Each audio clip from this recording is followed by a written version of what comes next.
A Thursday morning in mid-November, and Senior Constable Paul Hirschhausen was getting through a firearms audit.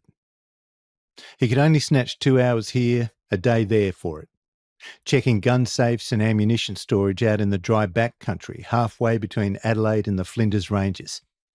Next on today's list, Mark Button, a Lee Enfield 303 rifle. Button lived on a small sheep property behind the Razorback.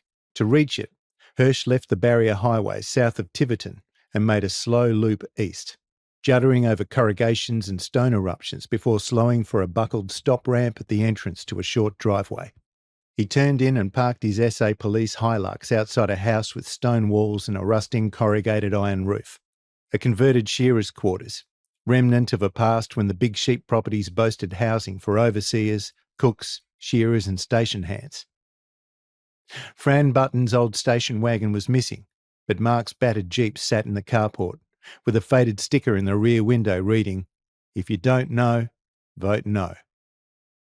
Another remnant, this one from the recent referendum. Hirsch had seen hundreds of similar declarations back then, on cars, fences, shop windows. If you don't know, find out, he always thought sourly. He stiffened. A rifle shot, sharp, full-throated. He drew his pistol. Another shot, then a third. They came regularly after that. Heavy cracks, evenly spaced, that repeated from echoey hill slope to limestone reef to farm shed and out along the road behind him. Understanding what it meant now, he reholstered the Glock and crossed Button's yard, reached a tired fence beyond the implement shed, slipped despondently between the wires rather than chance the top barbed strand, and headed through star thistles to a killing field. A scene familiar to him these past 2 or 3 months. Skeletal sheep in a stockyard pen, a farmer morosely watching, and a professional shooter leaning over a top rail to fire straight into one skull after another.